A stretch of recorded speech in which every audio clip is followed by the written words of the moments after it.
Our guest speaker is Jenna Smith. She is a licensed special education teacher, certified nonprofit professional, and the founder of Every Child Advocating and Consulting and Every Child Advocacy Foundation. Jenna brings a rare combination of professional expertise and real life insight as a parent of three autistic children, each with complex sensory and communication needs. Her work focuses on helping families and professionals navigate challenging environments through trauma-informed, sensory-aware, and neurodiversity-affirming practices. Jenna has supported children and adults with disabilities across school systems, medical settings, and community environments, and she frequently collaborates with professionals who want to better understand how to create safe, predictable, and successful experiences for autistic individuals. I'm grateful to have found her and just dying right now or excited tonight to have her share her knowledge with us as we explore how dental professionals can support autistic patients with communication strategies, environmental considerations, and sensory informed care. Please join me tonight as we welcome Jenna Smith as our guest speaker. Take it away. Alrighty, thank you so much for having me. So this is fun for me. This is my first dental group that I'm able to present to, but this is also really impactful for me because this is an area that both for my children and for families of children with special needs is such a pain point. Dental stuff in general, when it comes to dental hygiene, but also going to the dentist can be so overwhelming for families. So being able to kind of share some tips and tricks, I think is going to be really, really helpful. So we're going to get into my little presentation here. And no, see the screen. Flip over so I can see this as well. Because of my technical difficulties today, I have the association sharing my slides, and I will be going along with it from this end. Alrighty, so we're going to flip in and get started. So I want to thank everyone for being here today and for the work that you guys do. As I said, dental care is already really overwhelming for many patients and for autistic individuals, and it can be one of the most overwhelming healthcare experiences that families with special needs encounter. Autism currently affects about 1 in 36 children in the United States, and autism is lifelong. That means that autistic children become autistic teens who become autistic adults, many of whom continue to struggle accessing preventative health care, including dental care. Research consistently shows that autistic individuals are less likely to receive regular preventative dental care, not because they don't value their health, but because past experiences were overwhelming, frightening, or traumatic. So today's presentation is not about lowering standards of care. It's about increasing access, safety, and success using small intentional evidence-based changes that will make a significant difference. So we're going to flip to the next slide. I think we'll see if it's the right one. Yeah, here we go. So here's our learning objectives. And then if you had gotten the outline of the presentation, these were in there. We're going to kind of talk about the different foundational characteristics and the influence here, explaining autism, the different components of it, and how they influence patient experience in dental care. And then we're going to talk about some of the trauma-informed and neurodiversity-affirming strategies. And then the last piece is kind of identifying some of those sensory triggers and implementing accommodations in the dental setting. So we're going to kind of give a little background on me. So my schooling and degrees, I got my bachelor's degree in recreation management and youth leadership with a minor in nonprofit management. I ended up going back to school and getting my master's in teaching, and I am near completion of my second master's program in early childhood special education. And then family life, I have As was mentioned, I have 3 children with special needs that have kind of guided a lot of my advocacy and consulting work these days. And I'll give a little more information about them shortly. Teaching, I became a teacher, and I've taught in 3 different school districts in Virginia. And then shortly after I became a teacher, I was pregnant with my youngest. And so I taught for a year after she was born, and then I took a year off and started advocating full time. And then this past year, I've increased my consulting, which is providing more opportunities to help organizations like yours in kind of merging the gap between kind of the real life experiences that we have and how to help community organizations and businesses kind of integrate all of that together. Next slide.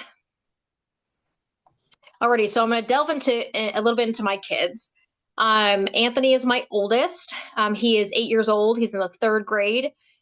He is has high functioning autism. So in certain settings, you probably wouldn't know that he has autism, but if you spent a little bit of time with him, you definitely would be able to tell. He's also got ADHD, sensory processing, ARFID. He's got speech and language disorder. He's got all the things. I like to call it the alphabet soup. But he's definitely the higher functioning of my kids.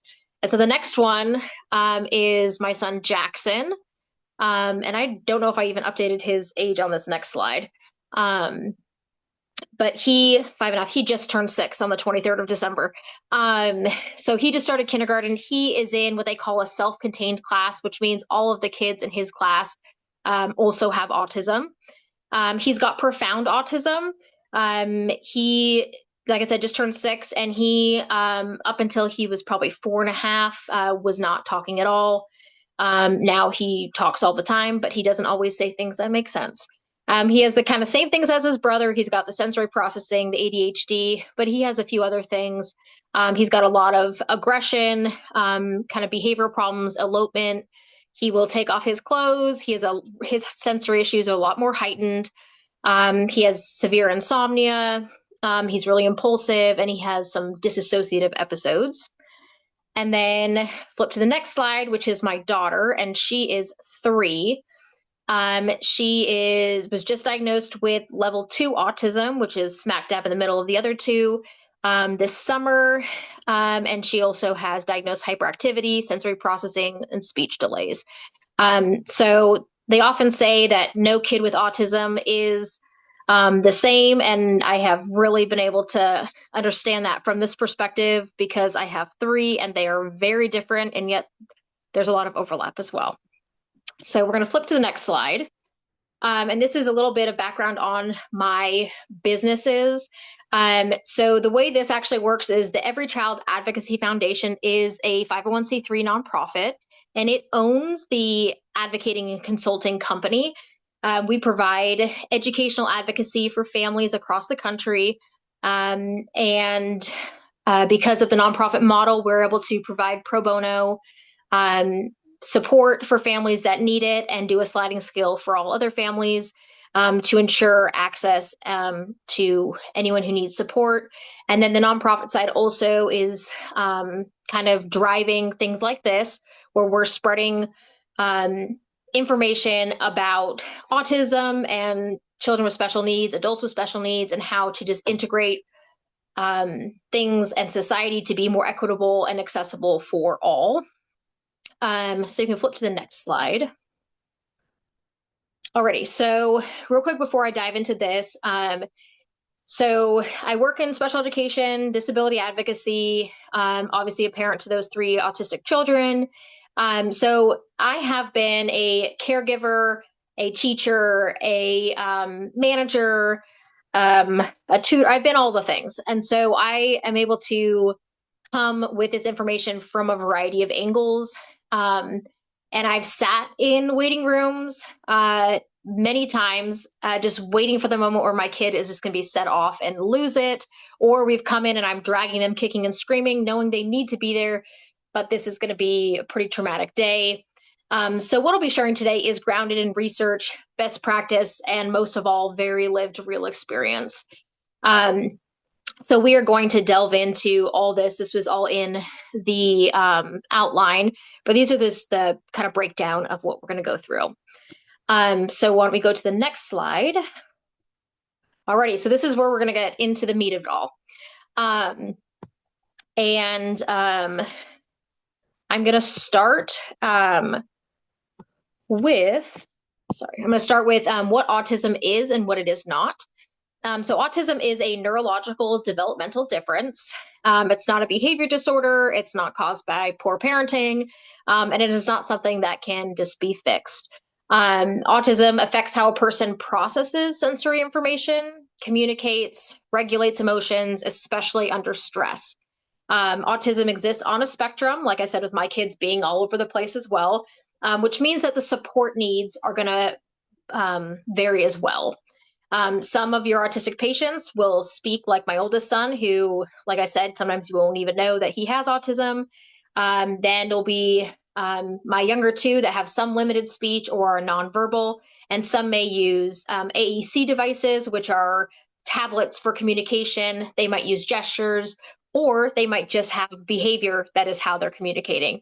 A big presentation that I do for families and community members is all behavior is communication. A lot of times we don't exactly recognize that what a behavior is. Someone kicking, screaming, throwing, thrashing, whatever it is them communicating either their sensory dysregulation, their fears, their concerns in the best way that they know how. So one important thing to understand is that speech is not the same as comprehension. So many autistic individuals understand far more than they are able to express, especially when anxious or overwhelmed. And another important distinction is that compliance is not the same as regulation. So a patient may at times appear calm or quiet while they're actually highly distressed internally. And so this delves into kind of sensory processing and dental reality. So autistic nervous systems often process sensory input differently, and sensations that are mildly uncomfortable to a neurotypical person can be painful or overwhelming to someone with autism. And this applies to our 2-year-olds with autism and our 92-year-olds with autism. So dental environments are particularly challenging because they combine multiple intense sensory inputs all at once. Bright overhead lights, the high-pitched drilling, the vibrations, the strong smells, the unfamiliar tastes, oral touch, and loss of visual control when reclined. And those are just some of the basics. There's a lot more involved with that as well, depending on the person with autism and their specific profiles. On top of that, anxiety commonly co-occurs with autism. And when anxiety increases, language decreases, processing slows, and fight, flight, freeze responses increase. So when an autistic patient becomes distressed, refuses to open their mouth, pushes hands away, or tries to leave, it is not defiance. That is their nervous system in survival mode. And then another piece of understanding autism is trauma and behavior as communication, like I kind of mentioned a minute ago. Many autistic individuals have a history of medical or dental trauma. This might include being restrained, rushed, ignored, or forced through procedures without adequate explanation. And trauma lives in the body even years later. A dental chair, a smell, or a sound can trigger panic responses. This is why I talk about that all behavior is communication, because behavior may be communicating that fear, pain, sensory overload, or loss of control. If a patient escalates, the most important question is not going to be, how do we get through this? But what is that behavior telling us right now? And when we can address the unmet need, the behavior often will de-escalate on its own. Alrighty, so we are going to, that's perfect. So for preparing for the dental visit, there's a lot of things that you can do proactively to help children and adults with autism be able to have a more effective experience in the dental setting. Success often begins before the patient ever arrives at the office. So pre-visit communication with caregivers is one of the most effective tools that we have. And this bleeds across many areas, not just for dental visits. Caregivers know what helps, what hurts, and what past experiences have been difficult. So you don't need long forms, but you can, probably the easiest way to do it is to send a quick email if you have that capability, or if not, just making a quick phone call and asking a few questions. First one is, what tends to make dental visits harder? The second one is, what helps your child, or this applies to young children or adult children with autism. What helps your child feel calm? And then what do they do to show distress? Like we said earlier, some are more calm when they're in distress. Some are going to be pushing things away, screaming, kicking, all of that. So understanding that is going to help you in multiple ways. First of all, it's going to help you be able to prepare things proactively. And the second piece is you're going to know in the moment when that's occurring what's going on, which will help you then proceed in that. So preparing the patient through visual schedules, predictable sequences, and clear expectations can reduce anxiety significantly. And when patients know what to expect, their nervous systems feel safer. So a big piece of this too is, one thing when you're asking these questions to the parents, some people people with autism will respond really well to visual schedules or social stories. Oftentimes, parents who have children with special needs will be very aware of what a social story is. For those of you who are not, it's pretty much like a real life picture book that breaks down what's about to happen. So it could be something like, today we're going to the dentist, and it could talk about like their feelings, like I might be nervous or I might be scared. I'm going to get in the car and I'm going to drive to the place with my mom. And then it walks through it step by step. We're going to walk into the building and we're going to check in. And we're going to give them our name. And then we're going to go sit in a chair. And it breaks it down so that the child can hear this story multiple times before they go into the dental setting. If you also know certain triggers, like the vibrations, like the high-pitched noises, you can offer noise-canceling headphones. You can play music that may be louder than the noise of the dental equipment. If light is a super sensitivity, they might have specific sunglasses that they like to wear, and you can encourage them to bring those and wear them in that setting. And then other things that are helpful are things like with the vibrations. If you know certain vibrations or things are going to be difficult, you can encourage the parent to, like, for example, a vibrating toothbrush. You can take the vibrating toothbrush and have the parent put the non-toothbrush end on their arm just so they get used to feeling the vibrations on their arm. Do that for a little bit, maybe put it on their cheek so they can get used to that. Depending on what is more triggering for the certain people, you can kind of delve into that. But just being aware that there are all these triggers, I think helps in a large part, because I think oftentimes it's harder to understand what's going on if you don't realize that every little thing could be a trigger. It could be the texture of the dental chair. It could be the material of the glasses you give them. It could be the neon light, or it could be the fluorescent light from the ceiling, not just the one that's going directly over their mouths. So there's a lot of different moving pieces and parts that if you're aware of could be triggering, you might be more aware of to kind of observe for in that and maybe ask proactively in those things. So we're going to flip to the next slide. And so this one here, like I talked about, there's all these different sensory triggers. Oftentimes, and this is something that you can work with your office on creating maybe modifications or adapting techniques. And this is something that you would obviously work with more with the dentist or the team on, in what you can do. And it may be something that when you talk to the families and you find out that these are the issues, you can then meet together with the team and say, okay, this is what we're dealing with. This isn't something that we can just be more proactive about. It's something that we might have to think outside the box on. And that's one thing that I would love to encourage you guys to do, is thinking outside the box. It doesn't always have to be modifying the procedure, but it might be adapting the technique. And it might be just breaking things down in smaller steps, and a lot of redirecting, a lot of offering choices. A big thing for kids with autism, adults with autism, is having choices. Oftentimes, the things that we have to do are going to have to be done. So, for instance, if I need my son to come sit at the table, I might offer him the options of you can skip to the table or you can walk backwards to the table. I'm giving choices. He still is going to come to the table. That's the end goal, but I'm offering him choices on how to get there. It may be things like, I don't know why I keep doing that. So my son recently, when he goes to bed, I'll give him options of, does he want to ride on my back? Does he want to walk by himself? Or does he want me to carry him like a baby? My 6-year-old loves to be carried like a baby. And so oftentimes he says, Jadji like a baby. Helps himself, Jackson calls himself Jadji.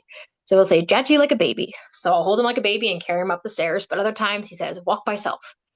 So I think giving choices with the end result being something that you still need them to do is really helpful. It can be something like, do you want me to, do you want to count down before we lay you back, or do you want me to count down? Something like that, where it's, or we're going to sit down in this chair. Do you want to have help, or do you want to do it by yourself? Or do you want some sensory pressure, something like that? And it could be the parent is the one offering it. So it could be like, a lot of kids need that deep pressure or need a hug. Like, do you need a hug before you sit down? Or things like that. One thing that is kind of an out of the box thing that might be helpful for some kids who do like that deep pressure is the X-ray vests. I don't know if that's what they're called. But having those available for kids who like deep pressure to wear during the time they're getting their teeth worked on can be helpful because of that deep pressure that then is helping them remain regulated. And then if a patient does become distressed, a big piece of that is if their caregiver is in the room, which first of all, I would always encourage to allow the caregiver in the room with them. You never want to take their safe person away from them. So definitely make that a priority there. But if they become distressed, the biggest thing that I would recommend first is to look at the caregiver and say, how can I help? You want to stop what you're doing immediately. If you're in their mouth, get out. If you have noises, turn it off. Look, how can I help? It may be that they just need a minute. It may be that they need a drink of water. It may be that they need that hug from their caregiver. But stop what you're doing and then ask how you can help. And it may be that the person with autism can communicate that themselves, but asking that you could just look at the caregiver or look at the person and say, how can I help? And just pause until you know what to do. I would never encourage continuing when someone is distressed, even if you're like a second away from finishing something. It's not worth it because you may get that filling done, but that person may not want to return back after that because of that distress. Even if it only took an extra 3 seconds, those 3 seconds could be a triggering thing that could cause a ripple effect for the rest of their life. I know one thing that's hard for my kids is that they do not, at least they haven't historically have not liked their teeth being brushed. And so it was a lot of things like playing with the toothbrush, getting them to play with the toothbrush in their hands, then have them put it in their mouth, not worrying about the effectiveness of brushing, but getting them familiar with the brush in their mouth, how that feels in their mouth. Then once they're used to that, then adding water, then adding toothpaste. And there's a lot of different toothpastes that have different textures, different flavors. There's foam, there's, the regular textures. And so if a child or a family does have those concerns with how do I get my, autistic child to brush their teeth, there are those things as well. And then one thing that's been really helpful for my middle son, who really has an aversion to brushing his teeth, is the toothbrushes that have all 3 sides. So you just can brush, brush, brush. And we have another toothbrush as well that we still are building up his tolerance to, but at least we're able to brush his teeth in the meantime, and work on that progress with his sensory needs. And yeah, definitely the x-ray vests and lead aprons, weighted blankets, all of that. And if a child does have a preferred, like if they have a weighted vest or a compression vest or anything like that at home, encourage parents to bring that or have them wear it so that they have something familiar with them. Another thing that's helpful too is either having it with them or having the caregiver have it in a bag with them is some of their favorite things. Like if they have a favorite blanket or stuffy or fidget that sometimes can help, have that available as well. A lot of times it's easier to just not have things around, but obviously for our patients with autism, we have to get creative with that. Um, da, da, da.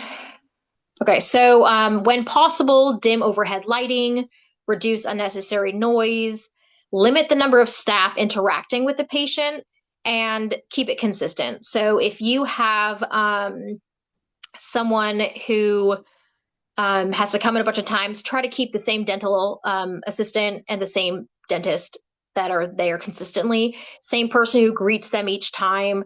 You may have to have them come in at a specific day and time just to keep that consistency, but definitely do that. And then communication matters just as much as environment. So use concrete, literal language, avoid phrases like this won't hurt or just relax. You need to break instructions into single steps and allow extra processing time. So predictable scripts are incredibly helpful. Things like first we count teeth, then we take a break. The power of first then is huge, especially with people with autism. You can also do the same thing with, first we're going to count teeth, then we're going to take a break. First break, then we're going to do X, Y, and Z, whatever procedure is occurring at the dentist's office. And you can, again, with the choices, you can choose, you can sit up or stay back, and you can clearly communicate, we're stopping now, or we'll be stopping in and count down, or things like that. Be very clear with your words. Make sure you give a clear explanation of what you're doing before you're doing it, but you don't want to give all the information because that's way too overwhelming. So breaking it down, we call it chunking it. And then when that distress escalates, again, the priority should be that safety and regulation, pausing. Maybe it's turning off the lights for a few minutes, supporting that regulation. And like I said, it will always lead to better long-term outcomes. And then we talked about offering choices, even small ones, especially when they're dysregulated, that restores a sense of control. So if they're dysregulated and they're upset, offering them something like, do you want the lights off, or do you want to take a walk, or giving them choices, but also letting them regain control. Do you want to sit up for a minute? Just very basic, minor, small things, allowing them to have that control back will help them be able to de-escalate. And then a big one is desensitization visits, which help patients build familiarity without pressure. Success is not measured by completing procedures, but by leaving without trauma. So what we want to avoid are the power struggles, rushing, restraint, or dismissing caregiver concerns, which may achieve those short-term compliances, but they create long-term avoidance. And so a big thing with the desensitization visits is maybe they come in the first time and all they do is just go to that check-in desk. Second time they go and they just walk around the room where the chair is, but they don't sit in the chair. And some kids will be able to do more. Some might be able to come in the first time and come and sit in the chair, but you don't do any dental work. The next one might be coming and sitting in the chair and looking at the different dental tools, but not turning them on. Maybe another one is coming in, looking at the tools, turning them on, but not having them near the person with autism, and just building up. Again, some people will be able to do a lot more in a visit. Some might be able to do everything but the actual dental work, and some might need it really broken up. And then the tell, show, do is the breakdown of, I'm going to tell you what it is, I'm going to show you how it works before I ever do it. You never want to, obviously, logical, but sometimes in the moment we don't realize that's what it is, but forcing compliance, power struggles, rushing things. Rushing, again, seems like a logical thing, like we're just going to quickly get through it, but it can be counterproductive in that regard. And these principles extend far beyond dentistry. Sensory-informed, trauma-aware approaches improve access in schools, medical offices, waiting rooms, public spaces.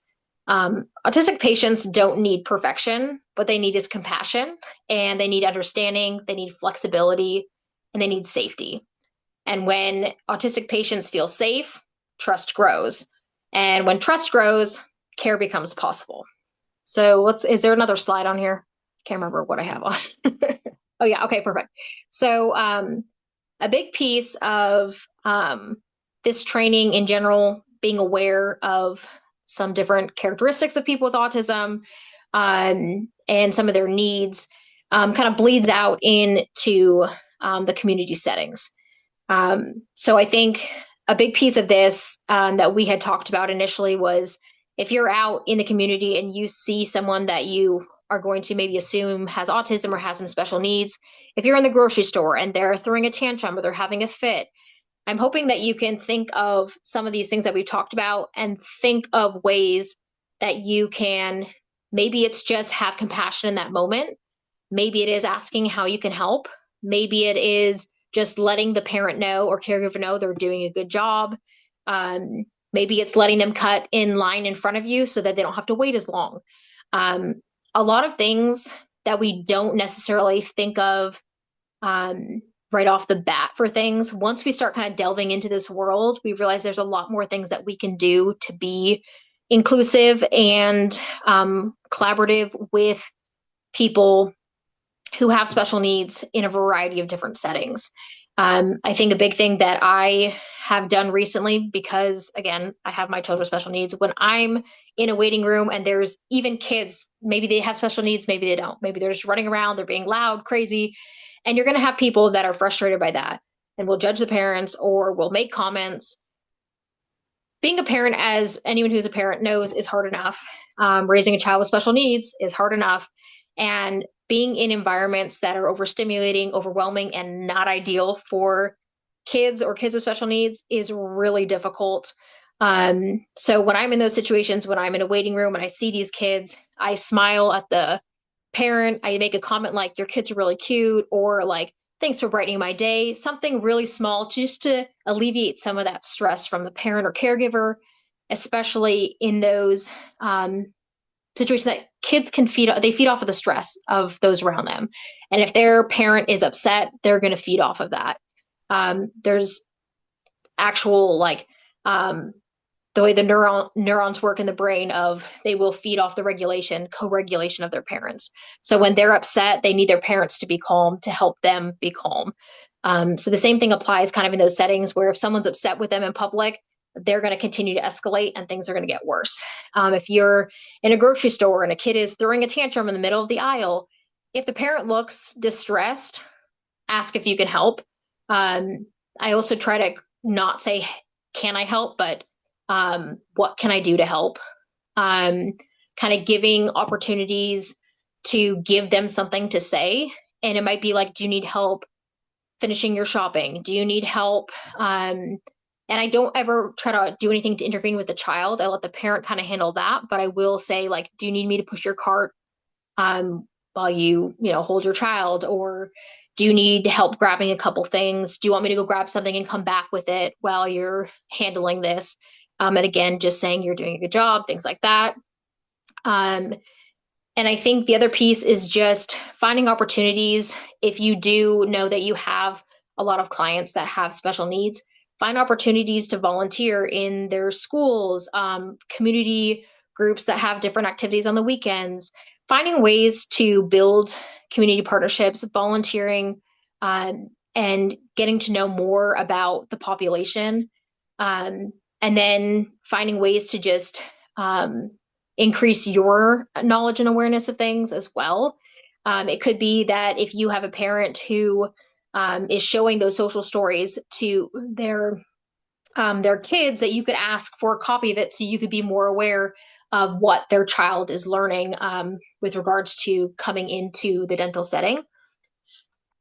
And then there's a lot of universal sensory inclusive strategies.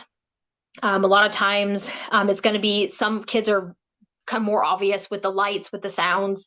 My kids are not as affected by light and sound.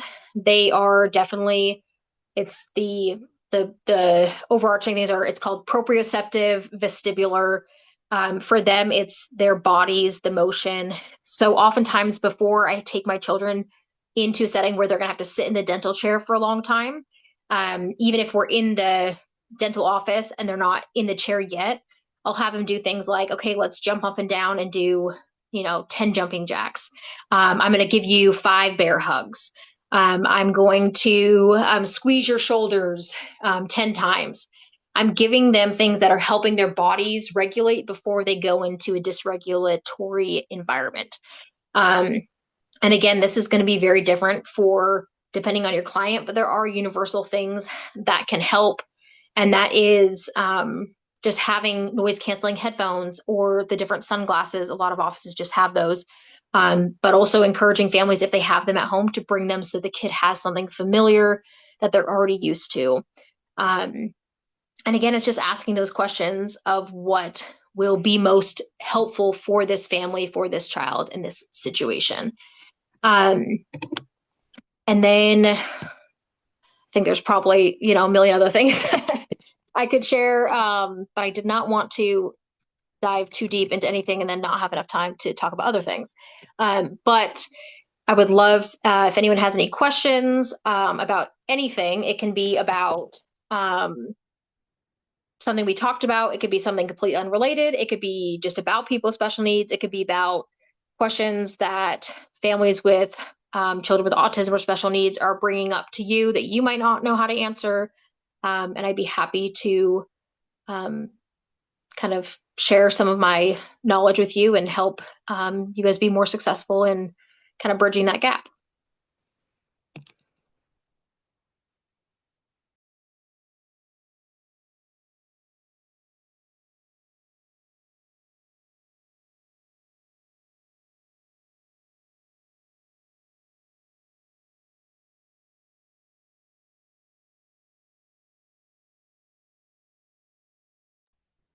Okay, here I am. Jenna, can you hear me? It's Sue. For some reason, I couldn't unmute myself. Yeah, I can So hear you. I had a patient today whose mom at the end did say that he was autistic. And he was doing really good with his home care. He was having problems brushing his upper front teeth because he needed to move his lip up. But um, found out, and also the mother was against fluoride because she thought that fluoride and autism that's was causing him his problem is one of those reports that went out. So you can comment on that one.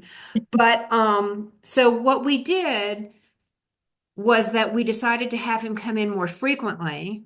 We couldn't push the fluoride, but his upper front teeth were having decalcification. They were starting to have issues, and just with what I found was setting him up for cavities and things like that. So besides teaching him different brushing techniques and asking him to do certain mouth washes and stuff, because they wouldn't do any fluoride rinses or anything like that. We're just trying to keep him out of the dental chair. But he said, for having restorative work done.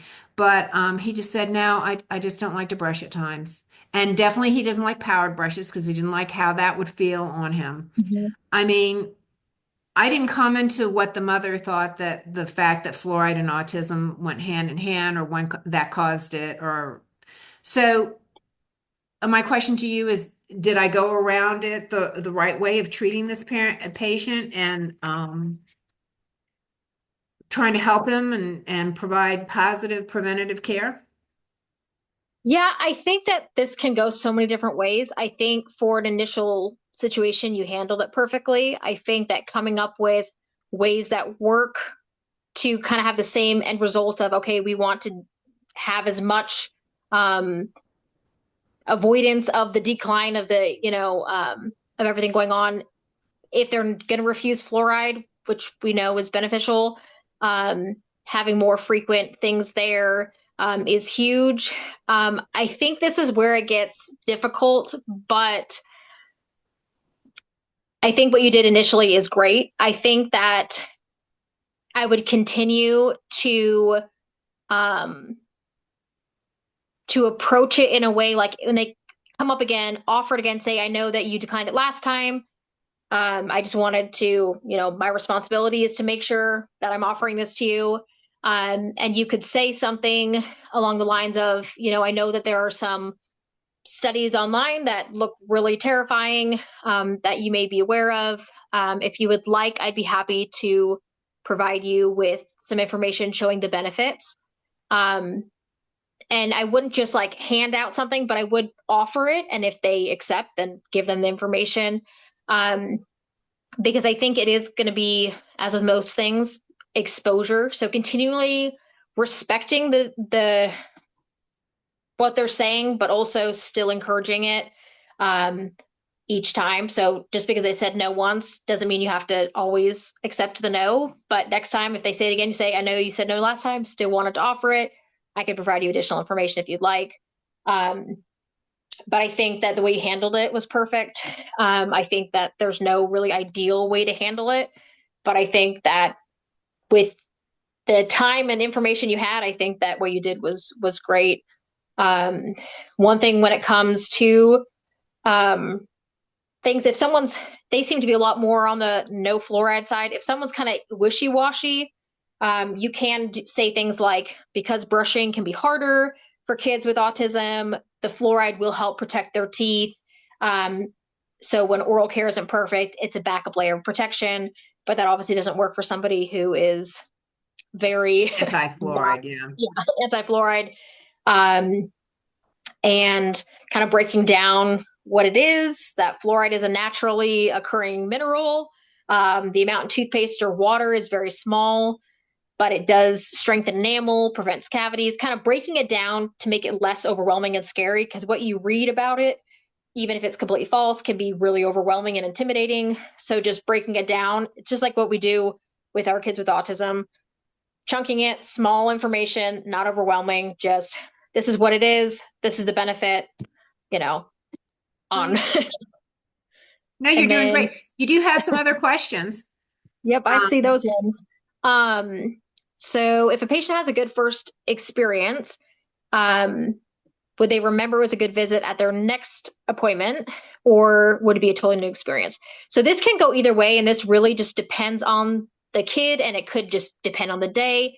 I would treat every appointment as if it's their first appointment, especially with building that trust and that safety and that connection piece. That's essential every single visit. You never want to rush into something. You never want to assume that they're okay. Always assume that they're terrified. And then if they're jump in and they're super comfortable, to keep proceeding. But I would, even if they had a great experience last time, I would still treat it as if they're still coming in terrified, because they may have had a great experience. And it may be that they come in and do fine, but it may come in that even though they had a great experience last time, they're still scared this time. So definitely being proactive and just putting those things into place to build that safety and connection piece is really important. And then what should you do when you suspect a child has autism, but it is undiagnosed or not disclosed to us? This one is huge. I like to consider myself I don't even know what the word is. I feel like I can just because I have 3 kids with autism, I feel like I can just tell when kids have autism, and oftentimes they are not diagnosed by the time I'm like, that kid definitely has autism. And obviously I'm not a doctor, so I can't actually say that. But I think that an important thing with that is even if you don't know if they have autism, it could be that they have just hyperactivity. It could be that they have just trauma. It could be a million things. It could definitely be autism. I would say provide the same things. If you think it's going to be helpful, and honestly, a lot of these things are super helpful for all kids, not just kids with autism. So if, it could be that the first visit you're going, wow, this kid needs a little extra support. So you slow things down, you offer choices. You do a lot of first then language, and you make it an easier experience for them. And then leading into, the next appointment that they come, before the appointment, you can have that same conversation with the parent of, hey, what things maybe trigger your kid? You don't have to say, tie it to the autism. You can say what things kind of make your kid upset, what things help your kid calm down, because that can still help you if they don't have a formal diagnosis. And tying into that, there was the question that was just asked about who diagnoses autism. So there's a variety of professions that can diagnose autism, but most of the time it's going to be developmental pediatricians or clinical psychologists. Insurance will pay for, most of the time, will pay for those evaluations. One important thing to note and just be aware of is that if there's a suspicion of autism, usually there's a wait list of like anywhere from 12 months to 2 years for parents to get their child evaluated. So in those situations, parents can also simultaneously take their child, if they're 3 or under in the state of Virginia, they can go through infant and toddler connection. And once they turn 3, they move into the school system.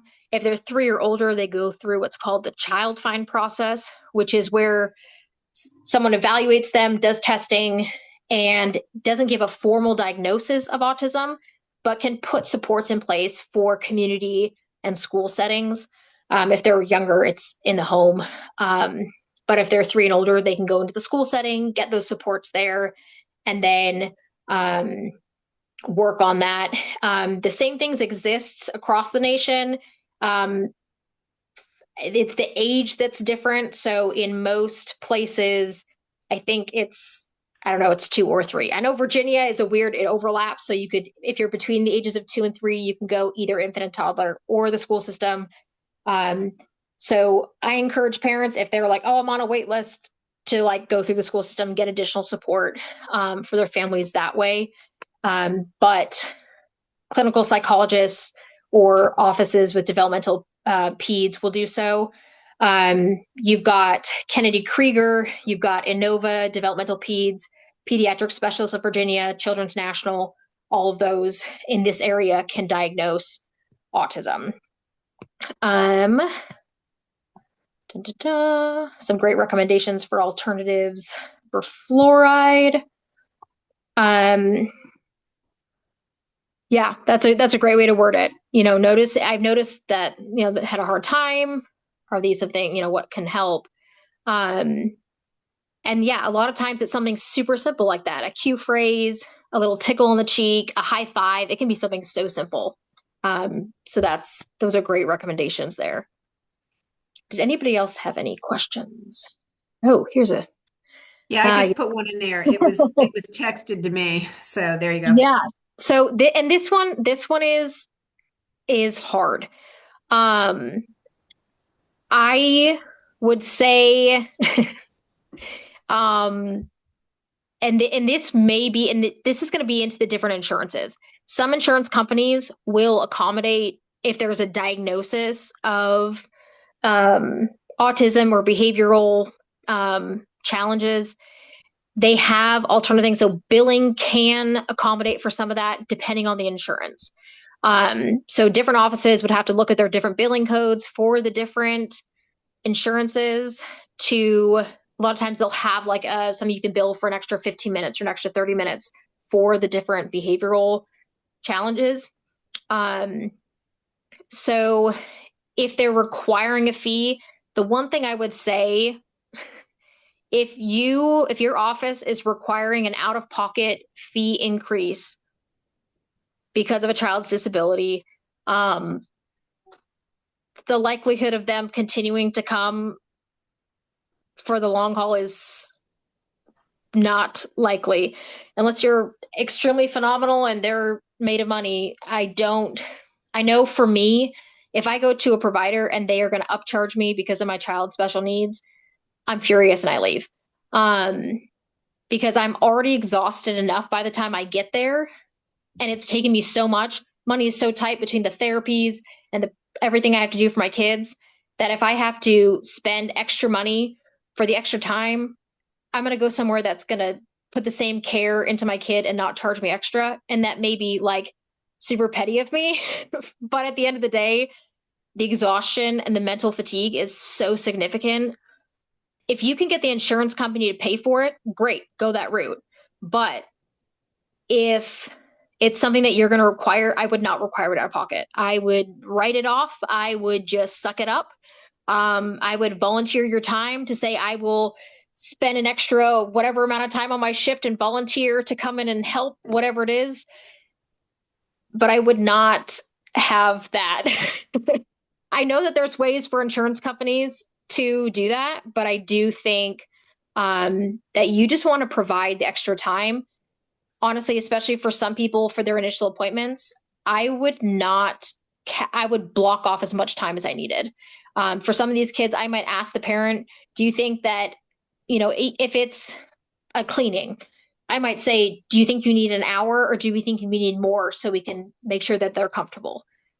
If you block off 2 hours and it only takes an hour, then for the next time you don't need as much time.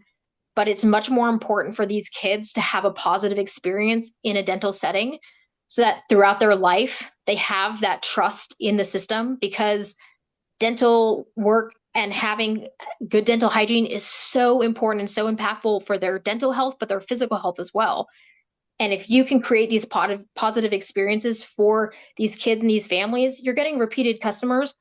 You're also getting all the referrals. The number of families I've referred to dental offices that have done well with my kids is unreal. If a dental office does well with my kids, especially when they're thrashing, they're screaming, they're having panic attacks, if a dental office handles it well, I will shout it from the rooftops to tell people to go to those offices, because I know that at the end of the day, they care about my kid and they care about my kid's future, not just about checking the box or getting paid for that procedure or whatever it is.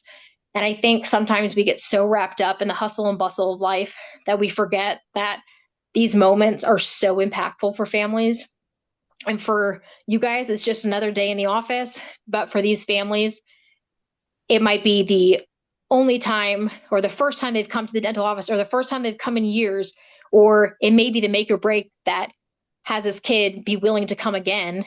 Or you don't know that if the kid has a poor experience, that the next time the parent tries to get them to come, that kid might physically assault their parent because they're terrified of going. So I think it's really important to make it as positive as an experience as possible to ensure that that moment is protected for that family because of the importance of dental care, but also because of the impact it's going to have for the child going to the dental office, going to the doctor's office, going to a therapy office. Because if they have a poor experience in one, it's going to bleed into all the others.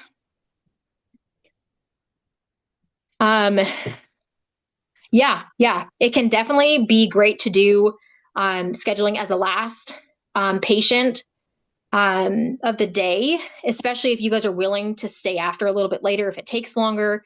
Another thing that you could do is have like you open one Saturday a month for children with special needs so that you can have it be the appointment in the morning and then just take as much time as you need. Or it could be that you take one patient, like you open an extra time early on one day a week, or even on a Saturday or whatever it is, you open early so that you can have that extra time. The last appointment of the day will work great for some. Some kids with autism and sensory challenges will have a significantly harder time in the afternoon than the morning. So it may be that you ask the patients, does your child have a time of day which they're able to do better? And if they say afternoon, you book them the last appointment of the day. If they say they really do great first thing in the morning, then you find a way to make that work, whether it's coming in early or it's just blocking out your schedule more, or it's opening on a Saturday.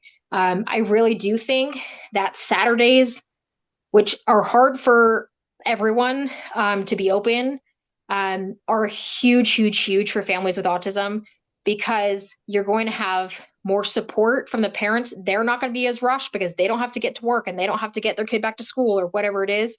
And they're going to be able to take the time, like you're going to be able to take the time to make it a really positive an impactful experience. So that's something that I always think is great when offices will have Saturday hours, especially if they reserve it for um, people with special needs, to just ensure that there is um, that flexibility. And yeah, having it over lunch, the only downside to that is if you work through your lunch, I also say that you're going to be a much more effective, dental hygienist or nurse or doctor if you are not tired or hungry, because we all get hangry and we all tired. So at the end of the day, you want to make sure that you're also taking care of you, because if you are not tired, if you're not hungry, you're going to be able to be more patient with your clients. So it may be that you do work through lunch, but it might be that you tag team with someone who can cover you during part of that time, so you can go get a lunch too. Because I've as a teacher, the number of times I worked through a lunch, and then by the end of the day, I got home and like had no energy for my kids because I was just tapped out. I was fine, in the setting, but I think we have to think about the long term as well. So make sure you stay healthy. Doing it occasionally is fine, but make sure that you stay physically and mentally healthy so you can be the best you can for your clients. Any last minute questions? Jenna, this was wonderful. It really was. I mean, we had a little hitch starting off and everything else, but you have just opened up a whole new world for me and a better understanding. And I really like the personal touch and the effect and the fact of your educational and professional um, level. You were from the heart. Your passion's there. Yeah. Um, you're living and breathing it every day. And I am just so glad that we are your first dental group that you were able to provide this information with. So, Yeah. yeah, I mean, great presentation. Thank you for the wonderful information. You're awesome. Wow. I mean, I'm happy to help. oh, I'm And, so and glad. and if people have future questions, if they want to reach out to you guys or whatever it is and ask, I'm happy to answer questions whenever I can. Okay. All right. Oh, in the chat, let's put your email in there Okay. because I always mess that up. I go for the other one and it's the really long one. It's the every Yeah, advocate. yeah. Yeah. Are you able to do that with your phone? Yep, I'm doing that right now. Okay. Let's see if I can spell advo. um, and then I'm gonna put my website on there as well. And then here we go. So I just put my email address and Thank my you. website in the chat. Hmm. If people have questions, they can send an email or check out the website. And like I said, I'm always happy to help answer questions, provide additional insight, problem solve a difficult situation, whatever can help. Because at the end of the day, it's about kids and families and supporting them and helping life be a little bit easier. So whatever I That's can do to great. help. That's wonderful. I really appreciate it. I really do. This was the most enjoyable and relaxing CE for me. I love the topic. And like I said, you just presented it so well, from your own perspective, living it and helping others. You're a giver. Thank you so much. Thank you. Okay, so I guess we'll sign off for the evening. Anybody have any other questions? This is your last chance. Going once, going twice. Thank you, Jenna. Understanding the situation, having three children, autism, working mentally and physically. Great job. Heart. Good. Good. Really good. All right. Thank you for everybody joining tonight and listening to Jenna. She was fabulous. She was wonderful. And maybe later on down the road, we'll have a part two. We'll have you back again. Be Thank great. you. Okay. Bye now.